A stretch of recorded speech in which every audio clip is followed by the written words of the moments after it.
زوجها فبث منهما رجالا كثيرا ونساء واتقوا الله الذي تساءلون به والأرحام إن الله كان عليكم رقيبا يا أيها الذين آمنوا اتقوا الله وقولوا قولا سديدا يصلح لكم أعمالكم ويغفر لكم ذنوبكم ومن يطع الله ورسوله فقد فاز فوزا عظيما أما بعد فإن خير الحديث كتاب الله وخير الهدي هدي محمد صلى الله عليه وسلم وشر الأمور محدثاتها وكل محدثة بدعة وكل بدعة ضلالة وكل ضلالة في النار.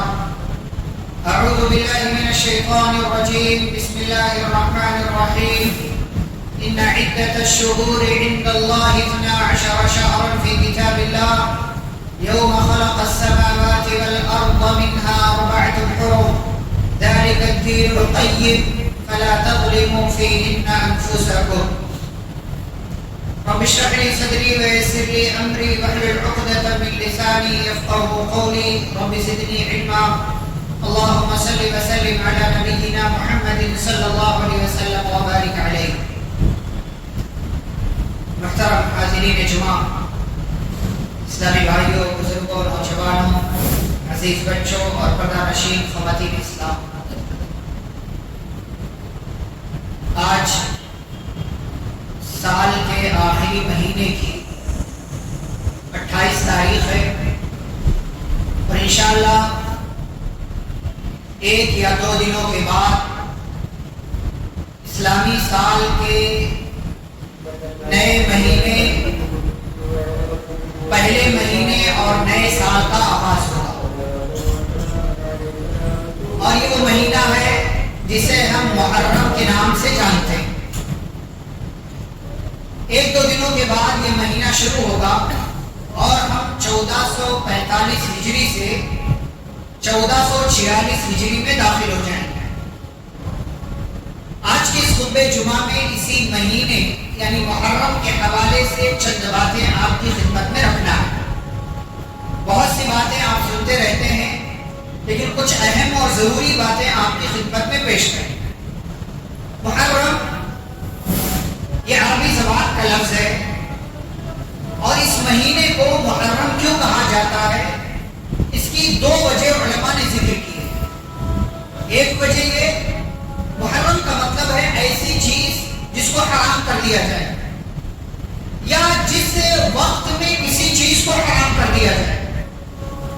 تو عربوں کے یہاں آپ جانتے ہیں کہ چھوٹی چھوٹی بات پر بڑی لمبی لمبی جنگیں ہوا کرتی تھی، کئی مہینے اور سالوں تک وہ جنگیں چلتی تھی، لیکن ان کے یہاں کچھ مہینوں کا احترام تھا جسے حرمت والا مہینہ کہا جاتا ہے۔ انہی میں سے ایک مہینہ محرم ہے، آپ بات آگے کریں گے۔ تو اس مہینے میں قتل، خون، لڑائی، جھگڑا، جنگ، فساد، فتنہ، ان تمام چیزوں کو عرب کے لوگ اپنے اوپر حرام کر لیتے تھے، اس لیے اس مہینے کو محرم کہا جاتا ہے کہ جس مہینے میں لڑائی کو، جنگ کو حرام کر لیا گیا۔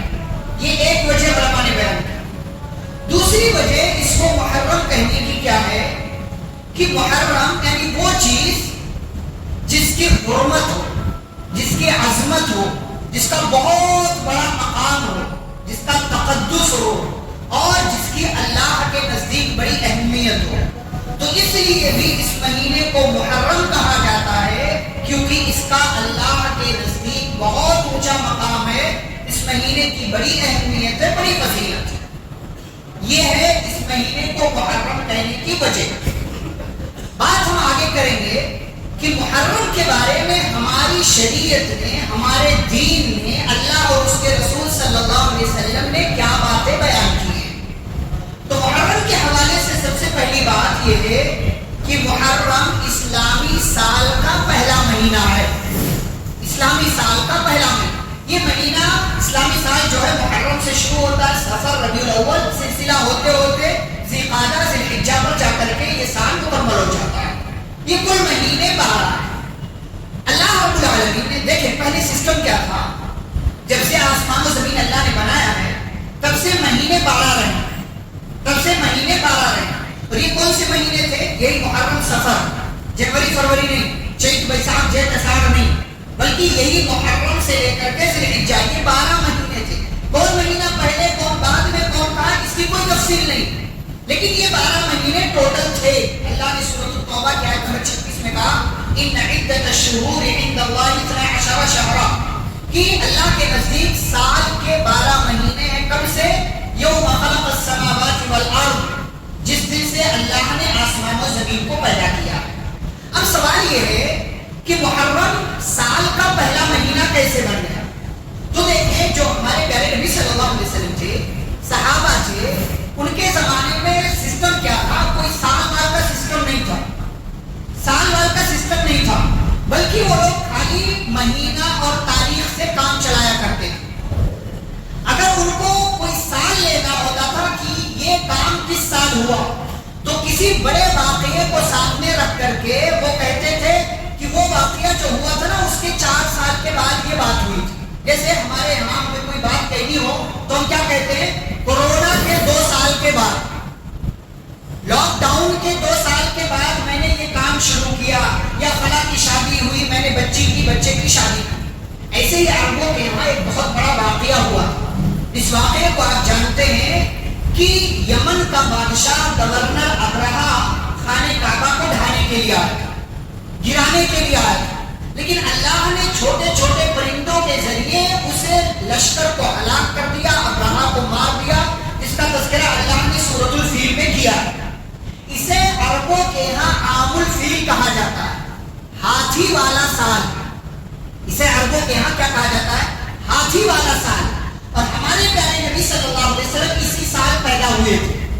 جس سال یہ ہاتھی والا واقعہ ہوا تھا اسی سال ہمارے پیارے نبی صلی اللہ علیہ وسلم پیدا ہوئے تھے. کتنے دن کے بعد؟ اس واقعے کے 50 یا 55 دنوں کے بعد. تو عرب کے لوگ کہتے تھے یہ کام ہوا ہاتھی والے سال کے 10 سال کے بعد، 15 سال کے بعد، 5 سال کے بعد، یا فلاں سال میں.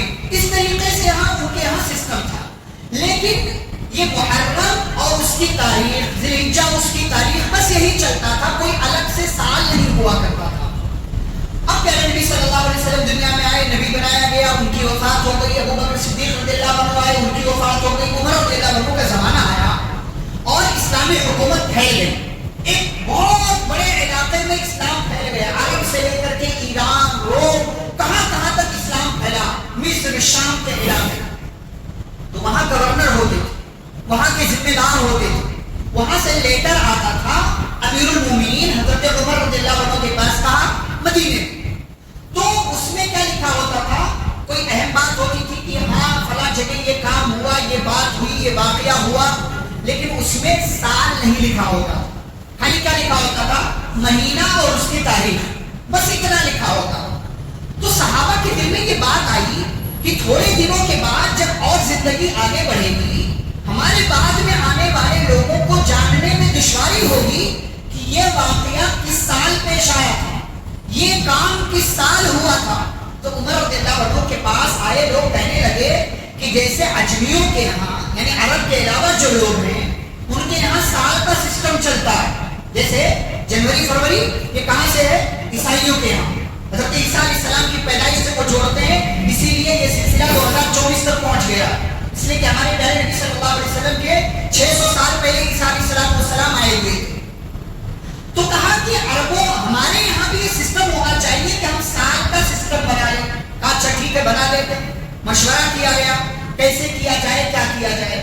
تو صحابہ کرام نے مشورہ دیا کہ سال کا سسٹم بنایا جائے تاکہ باتوں کو سمجھنے میں آسانی ہو.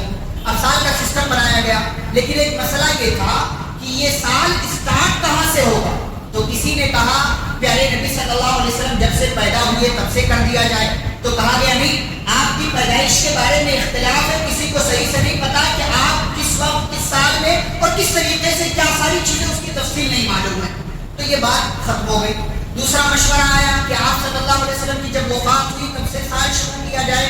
کہا گیا کہ وفات ٹھیک ہے، بڑا واقعہ ہے، لیکن یہ مسلمانوں کو تکلیف دینے والی بات ہے، لہٰذا یہاں سے شروع نہیں کر سکتے. تو کہا گیا کہ اسلامی تاریخ میں ہجرت کو بہت بڑا ٹرننگ پوائنٹ حاصل ہے. ہجرت یہ حق اور باطل کے درمیان فرق کرنے والی بہت بڑی وجہ تھی. آپ صلی اللہ علیہ وسلم مکہ سے مدینہ ہجرت کر کے گئے تو کہا گیا کہ اسی واقعے کو، اسی ہجرت کو اسلامی سال کے آغاز کے لیے خاص کر لیا جائے. بات فائنل ہو گئی، مشورہ ہو گیا اور یہ شروع ہو گیا کہ اب اسلامی سال کا آغاز ہوگا. اور پھر آپ صلی اللہ علیہ وسلم نے ہجرت کب کی تھی؟ صحابہ نے کیلکولیشن کیا، حساب لگایا اور 1 ہجری، 2 ہجری، 3 ہجری، 5 ہجری، 10 ہجری، 20 ہجری، یہ سلسلہ آگے بڑھ گیا اور آج ہم کہاں پہنچ چکے ہیں؟ 1445 ہجری میں. کیا پتا چلا؟ آپ صلی اللہ علیہ وسلم کی ہجرت کو 1445 سال مکمل ہو چکے ہیں اور 1 یا 2 دنوں کے بعد 1446 ہجری کا آغاز ہو جائے گا. تو اچھا، اب سال تو فکس ہو گیا، لیکن یہ کہا گیا کہ سال کا پہلا مہینہ کس کو بنایا جائے؟ اس لیے کہ ہجرت آپ صلی اللہ علیہ وسلم نے ربیع الاول کے مہینے میں کی ہے. تو اگر ہم ربیع ہجرت کو سال کے لیے شروع کر رہے ہیں، مان رہے ہیں، تو ہمیں ربیع الاول سے شروع کرنا چاہیے. تو کسی نے کہا نہیں، آپ صلی اللہ علیہ وسلم نے گرچہ ہجرت ربیع الاول میں کی ہے لیکن آپ نے ہجرت کے لیے پلان 2 مہینہ پہلے سے بنانا شروع کر دیا. آپ نے روڈ میپ، پوری پلاننگ، پوری ترتیب 2 مہینے پہلے سے بنانا شروع کر دیا تھا. اور ربیع الاول سے 2 مہینہ پہلے محرم آتا ہے، لہذا کہا گیا اسلامی سال کا پہلا مہینہ محرم ہوگا. اور اس طریقے سے پوری ترتیب بن گئی. محرم، صفر، ربیع الاول، یہ سلسلہ آگے بڑھ کر کے ذی الحجہ پر جا کر کے اسلامی سال مکمل ہو جاتا ہے. تو محرم کو یہ شرف حاصل ہے کہ محرم اسلامی سال کا پہلا مہینہ ہے اور اس کی پوری تفصیل، پوری اسٹوری میں نے آپ کے سامنے بیان کر دی. دوسری بات اس مہینے کے حوالے سے کہ محرم یہ حرمت والا مہینہ ہے. محرم یہ حرمت والا مہینہ ہے. حرمت والے مہینے کا کیا مطلب ہے؟ سال میں 12 مہینے ہوتے ہیں، اس میں سے 4 مہینے حرمت والے ہیں. حرمت والے مہینے کا مطلب یہ ہے کہ ان کا احترام کرنا چاہیے. جیسے آپ کا ایک گھر ہے، یہ بھی ایک گھر ہے. آپ کی ایک بلڈنگ ہے، یہ بھی ایک بلڈنگ ہے. لیکن آپ کا گھر وہ اہمیت نہیں رکھتا جو اہمیت یہ بلڈنگ رکھتی ہے. کیوں؟ اس لیے کہ مسجد ہے. اس لیے کہ مسجد ہے. ایسے ہی مہینہ رمضان بھی ہے، ایسے ہی مہینہ شوال بھی ہے، ایسے ہی سال میں اور مہینے ہیں. لیکن جو اہمیت سال میں 4 مہینوں کو حاصل ہے جنہیں حرمت والا مہینہ کہا جاتا ہے، وہ اہمیت اور مہینوں کو حاصل نہیں ہے. یہ مہینے کون سے ہیں؟ رجب، ذی القعدہ، ذی الحجہ اور محرم. یہ 4 مہینے حرمت والے. کیا کرنا ہے اس میں؟ گناہوں سے بچنا ہے. اب آپ دیکھیے عرب کے لوگ ساری برائیاں کرتے تھے، ساری برائیاں، لیکن جیسے ہی یہ حرمت والے مہینے آتے تھے وہ لڑائی چھوڑ دیا کرتے تھے، وہ جنگیں بند کر دیا کرتے تھے. ان کے ہاں قتل نہیں کیا جاتا تھا کسی کا ان حرمت والے مہینوں میں. کیا ہم ان حرمت والے مہینوں کا احترام کرتے ہیں؟ کیا ان کی اہمیت ہمارے یہاں ہے؟ آج مسلمان محرم کے مہینے میں جتنی بے حرمتی محرم کے مہینے کی کرتا ہے، جتنے خرافات، بدعات، منکرات، رسوم و رواج، واقعات، فضول چیزیں محرم کے مہینے میں کرتا ہے، کسی اور مہینے میں اتنی واقعات چیزیں نہیں کرتا ہے. یہ مہینہ حرمت والا ہے، اس کا احترام کرنا ہے، اس کی عزت کرنا ہے، گناہوں سے بچنا ہے. اور مہینوں میں بھی گناہوں سے بچنا ہے، لیکن اس مہینے میں اور اس جیسے 3 اور مہینے میں جس کا میں نے نام لیا، ان 4 مہینوں میں خاص طور سے گناہوں سے بچنے کی کوشش کرنا چاہیے. لیکن دین کے نام پر جتنی خرافات اس مہینے میں ہمارا اپنا مسلمان بھائی انجام دیتا ہے، کسی اور مہینے میں انجام نہیں دیتا. یہ ہے. اب ہمارے یہاں دیکھیں کتنے لوگ برائیوں سے بچتے ہیں، ہم اور آپ کتنا بچتے ہیں. محرم کا مہینہ شروع ہوگا، کیا کیا کرتے ہیں؟ کیا ہم نے گناہوں کو چھوڑا؟ کیا ہم غلطیوں سے توبہ کرتے ہیں؟ حرمت والے مہینے سے آپ خانے کعبہ میں پہنچ کر نیک ہو جاتے ہیں. خانے کعبہ حرم ہے، مسجد، اسی لیے اس کو مسجد حرام کہا جاتا ہے. آپ وہاں پہنچ کر بہت سی غلطیاں نہیں کرتے. جیسے مسجد میں آپ آتے ہیں نا تو کہتے ہیں مسجد میں رہ کر کے جھوٹ بولتے ہو. باہر جھوٹ بولنا جائز ہے؟ باہر جھوٹ بول سکتے ہو؟ نہیں، باہر بھی جھوٹ نہیں بول سکتے. مسجد ہے اس لیے اس کے احترام میں ہم کہتے ہیں مسجد میں رہ کر کے جھوٹ بولتے. ایسے کچھ لوگ ہیں گالیاں دیتے ہیں لیکن کوئی وضو کر لے اور وضو کرنے کے بعد وہ گالی کرے. وضو کر کے گالی دے رہے ہو, وضو کر لیا پاک ہو گیا, یہ بات اس کے نزدیک بڑی ہے کہ کوئی بندہ وضو کر کے گالی دے. حالانکہ وضو کی حالت میں گالی دینے سے وضو نہیں ٹوٹتا لیکن گالی دینے سے گناہ ضرور ملتا ہے. ایسے ہی یہ مہینہ محرم ہے, خاص طور سے گناہوں سے بچنا چاہیے لیکن ہمارے یہاں خاص طور سے لوگ گناہ کرتے اس مہینے, خاص طور سے گناہ کرتے اس مہینے. ابھی اسٹیج لگ رہا ہے, لگنا شروع ہو گیا اسٹیج. ایک محرم سے لے کر کے 10 محرم تک وہ تباہی, لوگوں کو پریشان کرنا, جام کرنا, بھیڑ کرنا, صحابہ کو گالیاں دینا, کبھی اشارے میں کبھی واضح طریقے سے.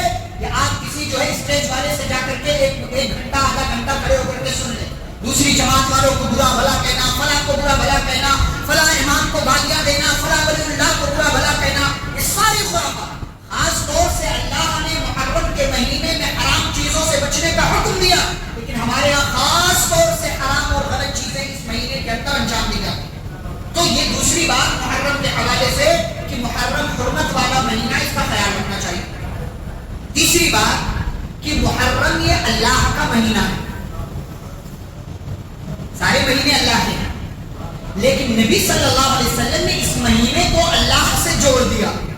جیسے ہم سب اللہ کے بندے ہیں لیکن پیارے نبی صلی اللہ علیہ وسلم نے کہا ناموں میں سب سے اچھا نام عبداللہ عبد الرحمن ہے.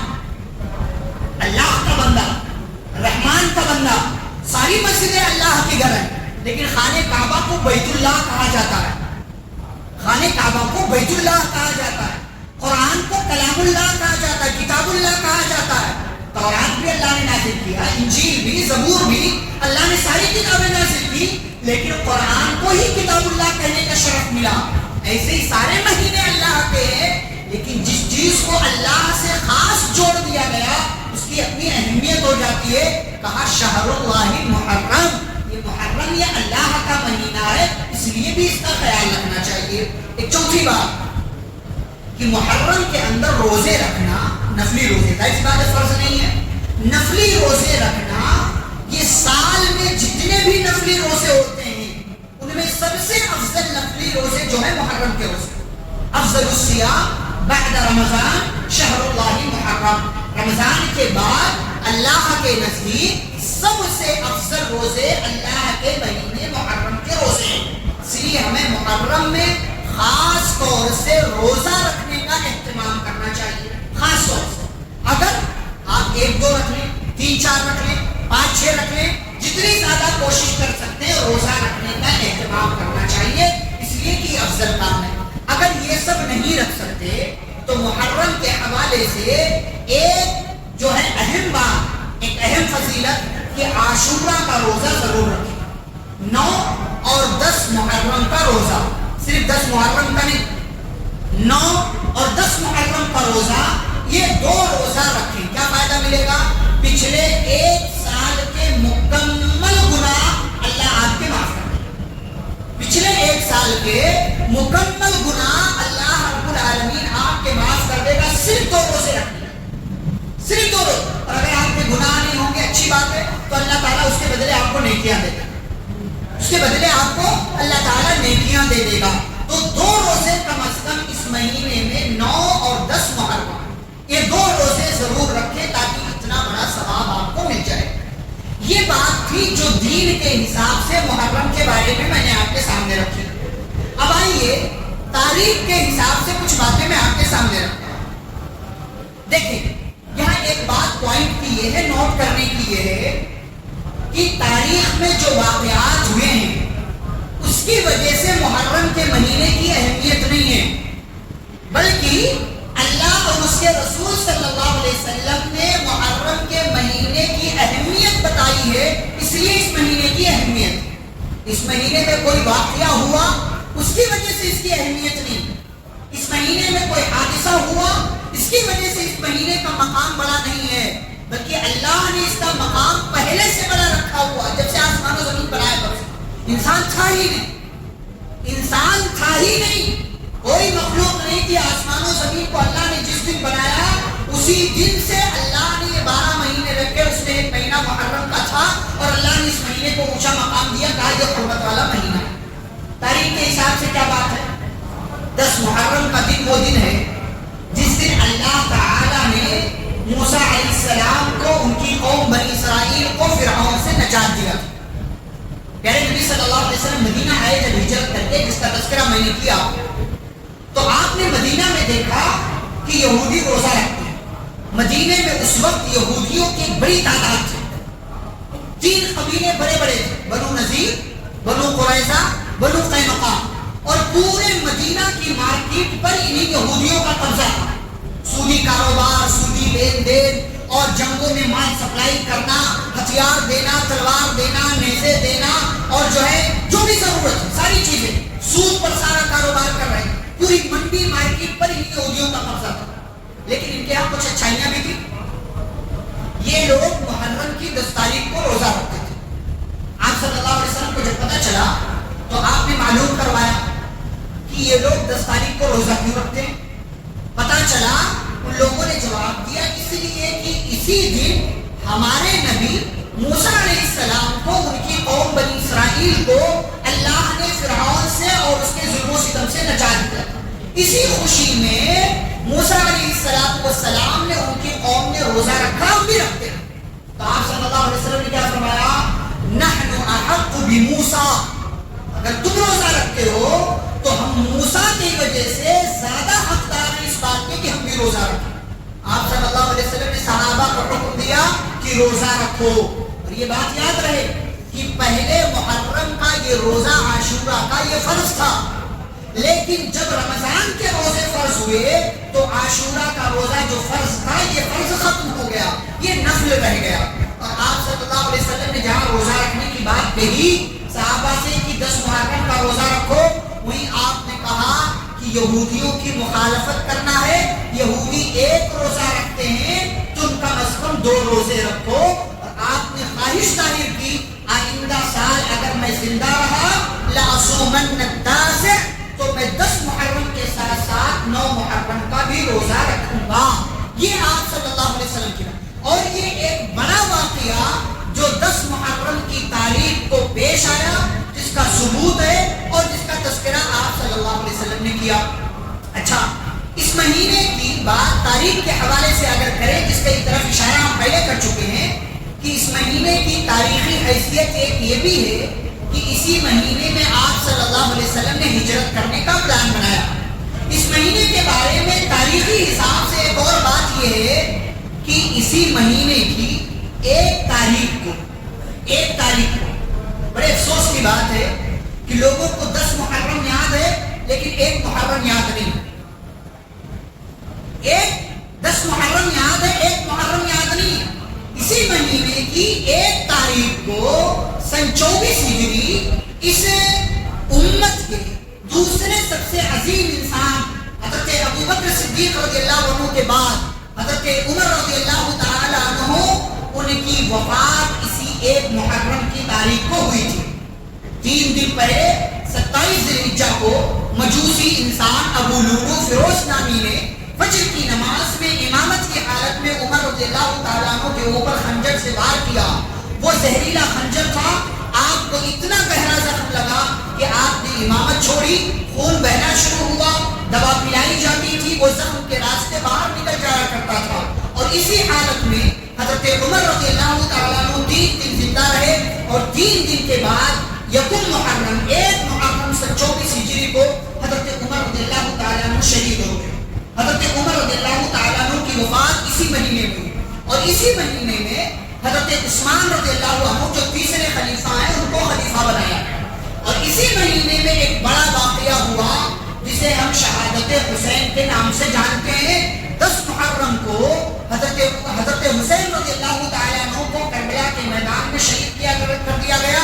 اس کی اپنی تاریخ ہے، اس کے اپنے واقعات ہیں، لیکن افسوس کی بات یہ ہے کہ آج ہمارے یہاں ایک بڑا طبقہ یہ اعلان کرتا اسلام زندہ ہوتا ہے ہر کربلا کے بعد۔ یہ سمجھانے کی بات ہے، سمجھو اس کو۔ یہ فلاں عالم کہہ رہا ہے، فلاں مولوی کہہ رہا ہے، ہمارے چہرے مورے سے فیصلہ کرتے ہیں۔ دین چہرے مورے سے نہیں چلتا، دین آبا و اجداد کی تقلید سے نہیں چلتا، دین فلاں کی داڑھی، فلاں کے جبوں دستار سے نہیں چلتا، دین قرآن اور حدیث سے چلتا ہے، دین اللہ اور اس کے رسول صلی اللہ علیہ وسلم کے فرامین سے چلتا ہے، دین بنیادوں سے چلتا ہے، دین بنیادی دلیلوں سے چلتا ہے۔ اس کو سمجھو گے تو اصلاح کی کوشش کرو گے، اس کو نہیں سمجھو گے تو رسوم و رواج، بدعات و خرافات میں کامپڑیاں مارو گے اور یہ سمجھو گے بڑا اچھا کام کرے، لیکن آخرت میں سوائے خسارہ اور نقصان کے کچھ نہیں ہوگا۔ افسوس کی بات کیا ہے، اتنا بڑا ٹائٹل اسلام زندہ ہوتا ہے کربلا کے بعد۔ کیا اسلام کربلا کے واقعے سے پہلے زندہ نہیں تھا؟ اسلام مر چکا تھا؟ اسلام کے لیے کوئی کام نہیں کیا؟ یہ دراصل یہ جملہ، یہ گالی ہے کس پر؟ حضرت امیر معاویہ رضی اللہ تعالیٰ، یہ گالی ہے حضرت عثمان رضی اللہ تعالیٰ عنہ پر، یہ گالی ہے حضرت عمر رضی اللہ عنہ پر، یہ گالی ہے حضرت ابوبکر صدیق رضی اللہ عنہ کی خلافت پر۔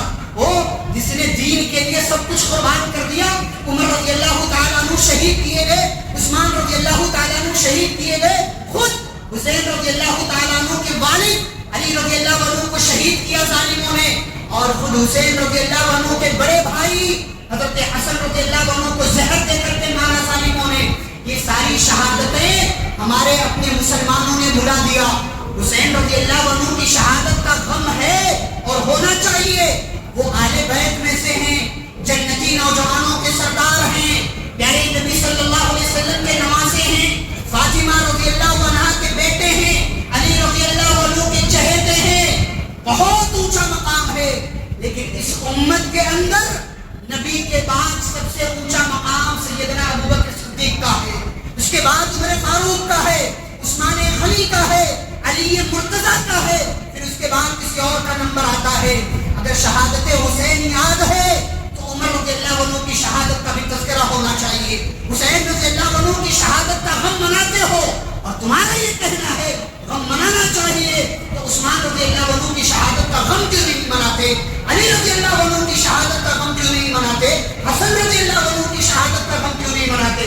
اور یہ ساری باتیں چھوڑو، یہ ساری باتیں چھوڑو، پیارے نبی صلی اللہ علیہ وسلم کی زندگی میں آپ کی 3 بیٹیوں، 3 بیٹوں، 2 بیویوں، 1 چچا حضرت حمزہ رضی اللہ تعالیٰ عنہ، یہ سارے وفات پا گئے۔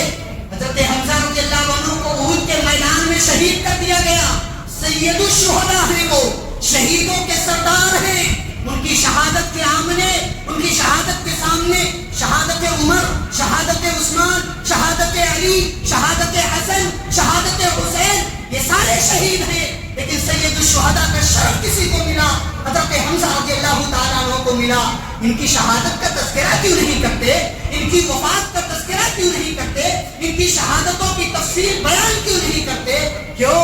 اس لیے کہ پردے کے پیچھے کی کہانی کچھ اور ہے، پردے کے باہر کی کہانی کچھ اور ہے۔ شہادت حسین کے اندر کردار تھا شیعوں کا، شہادت حسین کے اندر کردار تھا یہودیوں کا، لیکن سارا ٹھیکرا مسلمانوں پر پھوڑ دیا گیا اور نام لے لے کر کے فلاں فلاں فلاں فلاں کو گالیاں دی جاتی ہیں، اور فلاں فلاں کے نام کے آڑ میں کبھی امیر معاویہ کو گالیاں دی جاتی ہیں، کبھی ابوبکر صدیق کو برا بھلا کہا جاتا ہے، کبھی عمر فاروق کو برا بھلا کہا جاتا ہے، کبھی عثمان غنی کو برا بھلا کہا جاتا ہے۔ وہ شہادت حسین کا ماتم کرتے ہو جو کہ غلط ہے، تو شہادت حسین کا ماتم کرنے کی وجہ سے تمہیں شہادت عمر پر بھی ماتم کرنا چاہیے۔ لیکن افسوس کی بات یہ ہے ہمیں سبق کچھ اور پڑھایا گیا، کہانیاں کچھ اور ہم سنتے ہیں۔ اور آپ دیکھیں اسٹیج یہ لگے گا، آپ ایک اسٹیج پر جائیں، پھر دوسرے اسٹیج پر جائیں، تیسرے اسٹیج پر جائیں، اسٹیج سے بیان کرنے والا ہر عالم، ہر مولوی، ہر ذاکر، ہر نصیحت کرنے والا، اور لمبے لمبے پیسے اور موٹی موٹی گڈیاں لے کر کے بولنے والا، یہ ہر آئندہ سال کچھ نہ کچھ کہانیاں بنا کر کے لاتا ہے، کبھی کربلا کے حوالے سے، کبھی شہادت حسین کے حوالے سے، اور ان سارے ذاکروں کی باتیں آپ ملا لیں، تمام لوگوں کی باتیں ایک جیسی نہیں ہوتی۔ یہ کچھ کہتا ہے، یہ کچھ کہتا ہے، یہ کچھ کہتا ہے، یہ کچھ کہتا ہے۔ میرے بھائیو، پیارے نبی صلی اللہ علیہ وسلم کی سیدھی سادی تعلیم ہے کہ کسی کی وفات ہو گئی، ہو سکتی ہے، کوئی دنیا کے اندر ہمیشہ رہنے کے لیے نہیں آیا، کسی کی وفات پر 3 دن سے زیادہ سوگ منانے کی اجازت آپ کو نہیں، چاہے وہ آپ کے ابا ہو، چاہے آپ کی امی ہو، آپ کا بیٹا ہو، چاہے وہ آپ کی بیٹی ہو، چاہے آپ کی بیوی ہو۔ ہاں، بیوی کو اجازت ہے کہ شوہر کے انتقال پر 4 مہینے 10 دن تک سوگ منائے گی، لیکن اس کی وجوہات دوسری ہیں۔ چاہے نبی کا انتقال ہو، صحابی کا انتقال ہو، کسی بڑے انسان کا انتقال ہو، سماج کے ایک بہت بڑے نیک انسان کا انتقال ہو جائے، اس کی وفات پر بھی 3 دن سے زیادہ سوگ منانے کی اجازت نہیں ہے۔ اور آج امت کا ایک بڑا طبقہ شہادت حسین کا غم آج بھی مناتا ہے۔ اور اس سے بھی بڑی بات کیا پتا، لوگوں کو نواسا یاد رہا لیکن نانا کو لوگ بھول گئے۔ نانا کی تعلیم کیا ہے؟ 10 محرم کو روزہ رکھو، 10 محرم کو روزہ رکھو، اس کے ساتھ 9 محرم بھی ملا دو، 2 روزہ رکھنا ہے۔ ہمارے یہاں لوگ حسین رضی اللہ عنہ کو یاد کر کے 10 محرم کو خاص طور سے سبیلے لگاتے ہیں، شربتیں پلاتے ہیں، پانیاں پلاتے ہیں۔ کیوں؟ اس لیے کہ حسین رضی اللہ عنہ کو کربلا کے میدان میں پیاسا رکھ کر کے مار دیا۔ اگر حسین رضی اللہ عنہ کی پیاس یاد رہی، عثمان رضی اللہ عنہ کی پیاس کیوں یاد نہیں آتی آپ کو؟ عثمان رضی اللہ عنہ کو ان کے اپنے گھر میں پیاسا رکھ کر کے مارا ظالموں نے۔ اور یہ ظالم کون ہیں؟ یہ شیعہ ہیں۔ یہ ظالم کون ہیں؟ یہ روافض ہیں۔ یہ ظالم کون ہیں؟ یہ اثنا عشریہ ہیں، کہ جن کا چہرہ کچھ اور ہے، باطن کچھ اور ہے۔ وہ کنواں جس کو اپنے پیسے سے خرید کر کے مسلمانوں کے لیے عثمان رضی اللہ عنہ نے وقف کیا، اسی کنویں کا پانی آخری وقت میں عثمان رضی اللہ عنہ کے لیے بند کر دیا گیا۔ یہ افسوس کی بات نہیں تو اور کیا؟ یہ افسوس کی بات ہے۔ یعنی نبی صلی اللہ علیہ وسلم کی تعلیم ایک طرف کہ روزہ رکھا جائے، ہمارے مسلمانوں کا رویہ دوسری طرف۔ تو بھائی فیصلہ کر لو کہ نواسے سے زیادہ محبت ہے یا نواسے کے نانا سے زیادہ محبت ہے؟ محبت کس سے؟ بھائی ہمارے سر کا تاج ہے حسین بھی رضی اللہ عنہ، ہمارے سر کا تاج ابوبکر بھی ہے، عمر فاروق بھی ہے، عثمان غنی بھی ہے، علی مرتضیٰ بھی ہے، حسن بھی ہے، امیر معاویہ بھی ہے، اور وہ سارے صحابہ ہیں جو نبی صلی اللہ علیہ وسلم کو جنہوں نے دیکھا اور ایمان لائے۔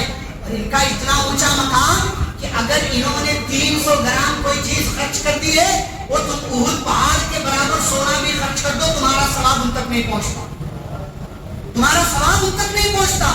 اور یہ مور مسور کی دال صحابہ کو گالیاں دیتا ہے، یہ صحابہ کو برا بھلا کہتا ہے۔ وہ تمہاری زندگی کے سارے نیک انسان کی نیکیاں ایک طرف، اور کسی ایک صحابی کی ایک وقت کی نماز اور ایک نیکی ایک طرف، تمہارے سارے نیک لوگوں کی نیکیاں اس کی ایک وقت کی نیکیوں کے برابر نہیں ہو سکتی۔ سوچو، سمجھو، غور و فکر کرو، اور قرآن و حدیث کی ان باتوں کو مانو جن باتوں پر ایمان لانا ضروری ہے اور جن باتوں کو ماننا چاہیے۔ باقی افواہ، کہانیاں، بکواس، فالتو بری چیزیں بیان کرنے والے بہت ہیں، اور اسی لیے اللہ نے فرمایا ایمان والو، بہت سے علماء ایسے ہیں جو لوگوں کا مال باطل طریقے سے کھاتے ہیں، باطل طریقے سے کھاتے ہیں۔ اس کے بعد بھی خطبہ جمعہ آئے گا اور انشاءاللہ ہو سکتا ہے آپ صحابہ کرام کا تذکرہ سنیں، محرم کے حوالے سے ہو سکتا ہے کربلا کا واقعہ ہو، یا ہو سکتا ہے محرم کے حوالے سے کچھ اور باتیں ہوں۔ یہ محرم کے بارے میں چند بنیادی باتیں میں نے آپ کے سامنے رکھی ہیں، شریعت کے حساب سے بھی اور تاریخ کے حساب سے بھی۔ بس سمجھانا آپ کو یہ ہے کہ ہمیں وہی کام کرنا چاہیے جو پیارے نبی صلی اللہ علیہ وسلم نے کرنے کے لیے کہا۔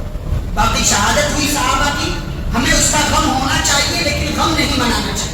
غم ہونا ایک بات ہے، غم منانا دوسری بات ہے۔ غم ہونا ٹھیک ہے لیکن غم منانا اس کے لیے دلیل چاہیے۔ اور نبی نے فرمایا لیس منا من ضرب الخدود وشق الجیوب ودعا بدعوى الجاہلیہ، وہ ہم میں سے نہیں ہے جو گریبان کھائے، گالوں کو پیٹے، میت کی خوبیاں بیان کر کے اس کی تعریف کر کے تذکرہ کرے فلاں فلاں فلاں، نہیں، ایسا انسان نبی صلی اللہ علیہ وسلم کے طریقے پر نہیں ہے۔ اللہ رب العالمین سے دعا ہے اللہ ہم سبھی کو پیارے نبی صلی اللہ علیہ وسلم کی تعلیمات کو پڑھنے، سمجھنے اور اس پر عمل کرنے کی توفیق عطا فرمائے۔ اللہ ہمیں محرم کے مہینے کی عظمت، اس کی حرمت کو سمجھنے اور اس مہینے کا خیال رکھنے کی توفیق عطا فرمائے۔ اللہ رب العالمین ہمیں ہر قسم کے رسوم و رواج، بدعات، خرافات سے بچنے کی توفیق عطا فرمائے، اور اس مہینے میں ہمیں زیادہ سے زیادہ روزوں کا اہتمام کرنے اور بطور خاص عاشورہ کا روزہ رکھنے کی اللہ رب العالمین توفیق عطا فرمائے. جو ناسمجھ لوگ ہیں اور جو غلط راستے پر ہیں اللہ رب العالمین انہیں صحیح راستے پر آنے کی توفیق عطا فرمائے. ہم سبھی کو اللہ رب العالمین صراط مستقیم پر باقی رکھے، جب تک دنیا میں زندہ رکھے، اسلام اور ایمان پر زندہ رکھے. خاتمہ تو خاتمہ بالخیر ہو. وصلی اللہ تعالی علی نبینا محمد وعلی آلہ وصحبہ اجمعین برحمتک یا ارحم